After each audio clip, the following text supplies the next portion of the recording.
दरम्यान बोगस मतदारांवरून राहुल गांधींनी निवडणूक आयोगावर केलेल्या आरोपांचं शरद पवारांनी समर्थन केलं। निवडणूक आयोगाने उत्तर देऊन दूध का दूध पाणी का पाणी करावं असं आवाहनही पवारांनी केलं। त्यावर राहुल गांधींचे आरोप म्हणजे सलीम जावेदची स्क्रिप्ट आहे असा आरोप मुख्यमंत्री फडणवीसांनी केलाय। तर निवडणूक आयोगाला विरोधक शपथपत्र द्यायला का घाबरतात असा सवाल फडणवीसांनी विचारला। जे काही प्रेझेंटेशन होतं त्याच्यात सखोल जाण्याची गरज आहे।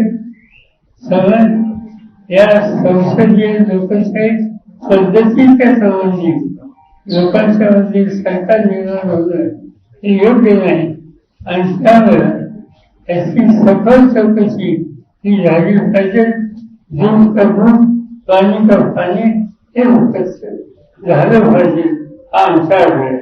आमची माहिती चुकीची असेल हे देशाला सांगितलं पाहिजे आणि आम्ही सांगितलं पाहिजे की आमची माहिती चुकीची पण नसेल तर सत्य होतं हे यायला पाहिजे।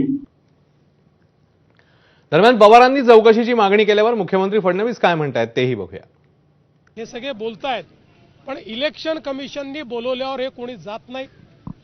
इलेक्शन कमिशन समोर शपथपत्र द्यायला तयार नाहीत। सांगतात आम्ही संसदेत शपथ घेतली आहे। कॉसाय ज्युडिशियल मॅटरमध्ये जर त्या ठिकाणी तुम्हाला शपथपत्र मागितलं जात आहे तर तुम्ही शपथपत्र का देत नाही? कारण तुम्हाला माहिती आहे तुम्ही खोटं बोलतात।